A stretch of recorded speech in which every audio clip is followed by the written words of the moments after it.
Picture this: London's housing market is in turmoil, with construction at a standstill and families desperately needing homes, and now, proposed tweaks to design rules are stirring up intense debates among architects and developers alike. Is this the game changer we need, or just a distraction from deeper problems? Let's dive into the details and uncover what experts are really saying about these changes. Just last month, the Ministry of Housing, Communities and Local Government, MHCLG, teamed up with London's mayor to unveil a series of adjustments aimed at jumpstarting home construction in the capital. Among these are eliminating the automatic preference for dual-aspect homes, those with windows on two sides to maximize natural light and air circulation, which can make apartments feel more spacious and healthier, and reducing the required proportion of affordable housing from 35% to 25%. They've also introduced fresh guidelines on essential living spaces within homes and the provision of bike storage to promote eco-friendly commuting.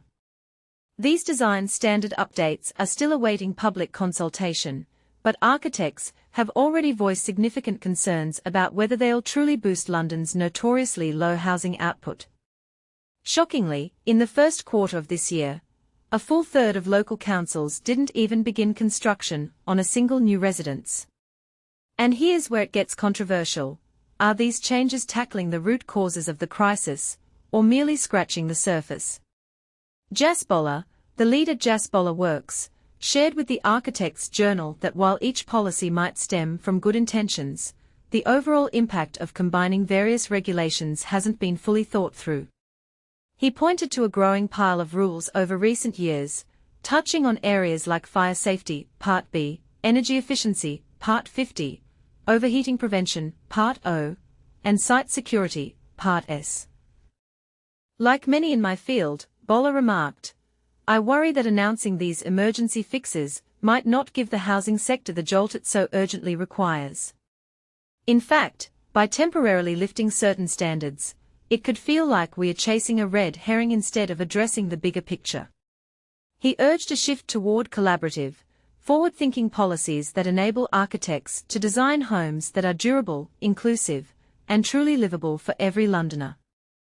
For beginners, think of it as moving from quick patches to building a solid foundation. Imagine designing spaces that not only house people, but also foster community and well-being, like incorporating communal gardens or flexible layouts for families of all sizes.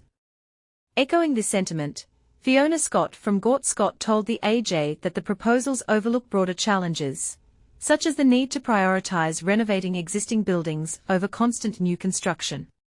She emphasized viewing housing as a vital social service that influences public health, economic stability, and more, not just as property for profit. While she appreciates the emphasis on delivering affordable homes, which are practically non-existent right now, she's seen the viability hurdles firsthand and calls for similar crisis-level backing for low-carbon building and retrofitting. Hopefully, she added, relaxing these rules might open doors for creative, sustainable innovations. But this is the part most people miss. Scott highlighted the systemic inequality where profit-focused developers dominate, leaving little room for public or community-led initiatives. Does relying on private companies to fix a public crisis make sense, or is it time to rethink the balance? Doug Hodgson of New Works argued that other priorities could better address the housing shortage. He cautioned that the proposed design changes might divert attention from the true emergency, a severe lack of truly affordable and top-notch social rental homes. Hodgson explained that core elements like daylight and ventilation are already covered by regulations, and developers must still justify their designs. "We must concentrate on social housing," he insisted, noting that over 65,000 London families are currently in temporary shelters. Even if 60% of the fast-tracked affordable homes were social rentals, it'd only yield about 5,000 new units per year, a drop in the ocean compared to the need. Hodgson challenged the idea that private builders can solve this alone, pointing out London's average delivery of under 40,000 homes annually over the last decade, with just a third being affordable or social. To hit the new goal of 88,000 homes yearly, he proposed publicly funded developments backed by pension funds, creating 100% affordable, eco-friendly homes designed collaboratively with communities.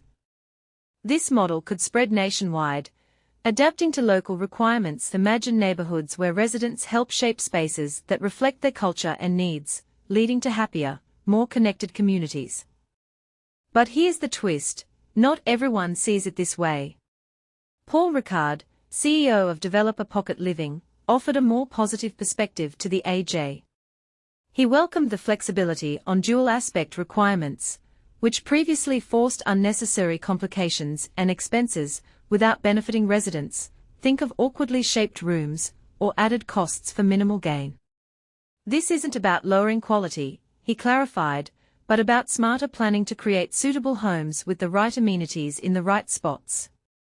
Ricard believes these adjustments will aid some projects, even if the impact is small, and praised the effort as part of reversing years of death by 1,000 cuts from regulations.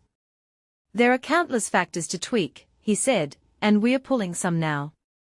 We might not nail it every time, but we have to try.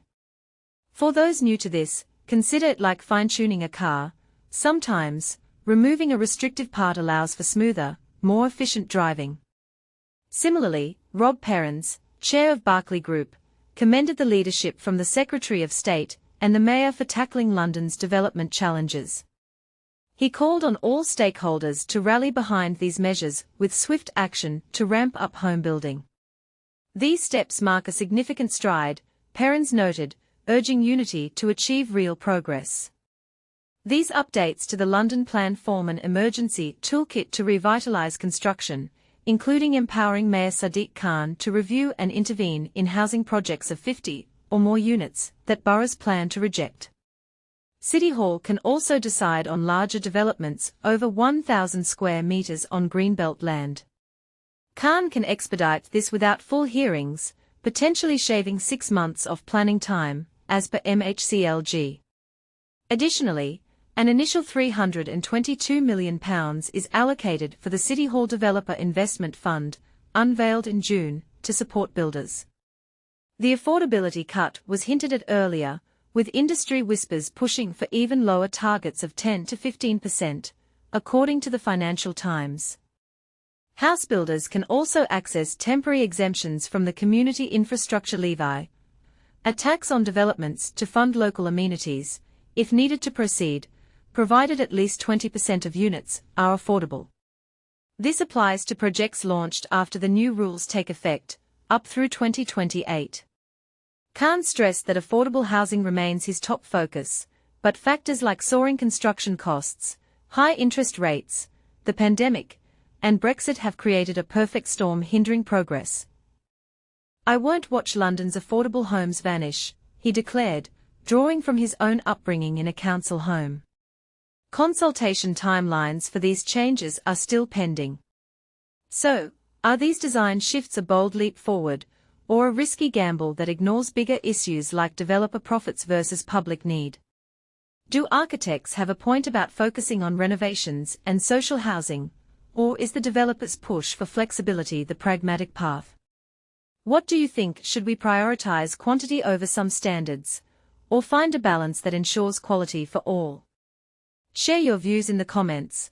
I'd love to hear if you agree, disagree, or have your own take on solving London's housing woes.